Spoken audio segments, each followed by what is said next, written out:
fisik jalan jembatan bisa kita biayanya mahal banget untuk pembangunan fisik. Padahal negara ini tidak bisa eksis hanya fisik, Pak. Lebih penting ideologi, karena terorisme hari ini mahal, Pak. Badan ya itu kan anggarannya banyak itu. Undang-undang posisi eksistensi BPIP sebagai undang-undang itu memang wajib hukumnya. Sangat wajib, sekali lagi wajib dan wajib, karena ini terlalu penting buat negara. Terutama pada gubernur, bupati, tapi menteri juga, menteri keuangan juga penting itu, mengerti Pancasila supaya betul-betul dianggarkan itu. Bahkan kalau boleh Pak, YouTuber Pak, keren itu Pak. Itu siapa? Sejenis Raffi Ahmad. Wah Pak, satu kali ngomong Pak, itu Pancasilanya keren itu Pak, mengikat seluruh bangsa ini. Tolong YouTuber itu Pak, mendesak itu. Coba di perguruan tinggi ini Pak. Aduh, gila ini Pak. Lantas teman saya mengatakan begini Pak, dari Jepang. Wah, di Indonesia ini, kalau saya tidak sebut namanya, terlalu ekstrim. Aduh, dia bilang, gila itu yang punya TV itu, mulai dari pagi sampai tengah malam sampah. They tell us a lot of rubbish, dia bilang. Karena mulai dari skandal malam itu, skandal semua opera sabun itu pasangan ke skandal keluarga Pak. Coba bayangkan itu, ideologi itu yang masuk ke setiap anak-anak itu. Perguruan tinggi kita sekarang mahasiswanya udah parah kalau saya lihat.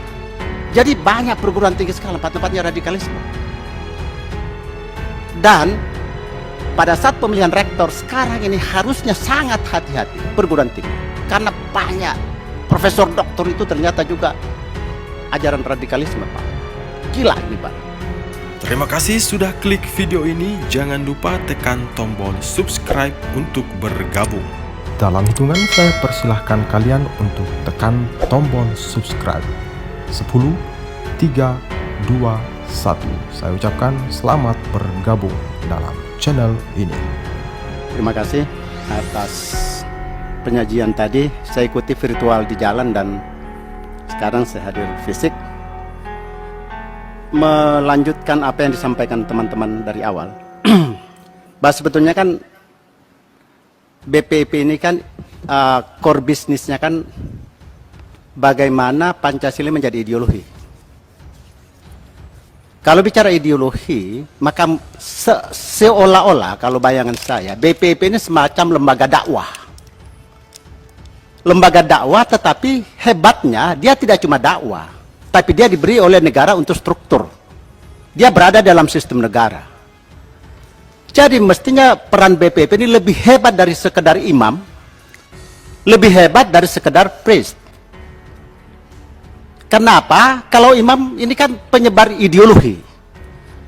Jadi berarti BPIP ini kan you bright the country darkness behavior of the country. Kira-kira itu intinya. Jadi bagaimana Anda menerangi nur cahaya nurnya itu negara ini untuk orang tercerahkan. Kira-kira ke sana larinya. Kalau memang itu, maka peran BPIP mestinya lebih dari sekedar priest, lebih sekedar imam. Karena diberi tugas negara dengan anggaran yang memadai untuk bisa mempengaruhi negara. Kalau saya lihat dari laporan tadi saya ikuti secara virtual di perjalanan, saya melihat lembaga ini seolah-olah, kalau saya, Pancasila sebuah barang nyata yang semua BP itu sibuk memperkenalkan barang ini, kayak simbol negara yang ada di ibu kota negara itu, kayak ini ya, memperkenalkan ini, sibuk mengkoordinasikan ini, sibuk mengkaji tentang Pancasila.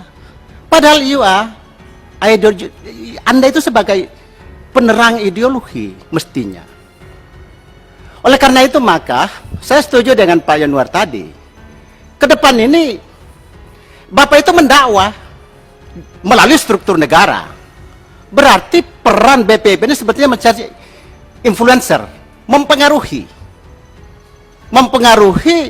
seluruh bangsa ini dan seluruh komponennya untuk berideologi, untuk tercerahkan, untuk menjadi orang-orang yang secara ideologi di bawah agama tentunya. Jadi ini di bawah agama Bapak posisinya ini. Karena mencerahkan, memberikan nur cahayanya lah kepada bangsa ini. Dengan demikian Pak, maka bayangan saya ke depan, dengan kita bentuk lembaganya, katakan kita undang-undangkan posisinya ini. Dan memang mendesak ini. Maka Bapak sebagai lembaga influencer menginfluence, mempengaruhi lembaga negara, pasti. Satu. Mempengaruhi partai politik. Berideologi tentu. Mempengaruhi organisasi masyarakat supaya berideologi. Mulai dari ormas sampai ornop, apapun. Mempengaruhi masyarakat. Dan kuncinya, keberhasilan BPIP itu supaya kita bisa mengerti, umur 6 tahun di desa mengerti Pancasila. Hafal Pancasila, kata Pak Anwar tadi. Umur 6 tahun. Umur 70 tahun faham Pancasila. Itu indikator sederhananya. Kalau mereka tidak mengerti, ya berarti bagaimana? Harus hafal dulu baru mengerti. Itu. Oleh karena itu, maka, menurut saya, ada 2 langkah, Pak. Ya. Anggaran, kata Pak Cornelis, saya setuju, Pak. Kita akan besarkan karena masa fisik jalan jembatan bisa kita biayanya mahal banget untuk pembangunan fisik. Padahal negara ini tidak bisa eksis hanya fisik, Pak. Lebih penting ideologi karena terorisme hari ini mahal, Pak. Ya itu. Itu kan anggarannya banyak itu. Jadi Pak, kita ini kayak pemadam kebakaran, Pak, mahal Pak biayanya. Sementara kalau kita mencegah lewat pencerahan ini dan memperkuat posisi ini, menurut saya bangsa ini lebih ringan ke depan. Oleh karena itu, maka menurut saya Pak, Komisi 2 ada di belakang Bapak untuk memperbesar anggarannya. Saya setuju dengan orang gila dari Kalimantan Barat, mantan gubernur ini. Memang ini pemberontak ini Pak dulu. Oleh karena itu Pak, maka ada 2 menurut saya Pak. 2 hal penting. Jangka pendek, pertama memang undang-undang ini harus kita segera selesaikan di tahun ini mudah-mudahan. Undang-undang posisi eksistensi BPIP ini sebagai undang-undang itu memang wajib hukumnya. Sangat wajib, sekali lagi wajib dan wajib. Karena ini terlalu penting buat negara. Kurikulum pasti Pak. Kurikulum pasti itu Pak. Yang kedua yang jangka pendek Pak. Kalau boleh Pak, karena posisi Bapak masih lemah sebagai sebuah institusi yang belum diperkuat dengan undang-undang. Apakah sudah ada atau belum Pak? Tolong Pak, buat Kepres yang mewajibkan semua kementerian lembaga. Wajib Anda membuat TOT. TOT dulu tidak usah BP7, terlalu berat mungkin. TOT dulu semua ke instansi, mulai dari instansi lembaga negara di pusat, di provinsi, para bupati, wali kota, gubernur, bikin TOT. Pelatihnya dari BPIP. Supaya berjenjang ke bawah itu barang. Kedua diwajibkan Pak. Terutama pada gubernur, bupati, tapi menteri juga, menteri keuangan juga, penting itu, mengerti Pancasila, supaya betul-betul dianggarkan itu.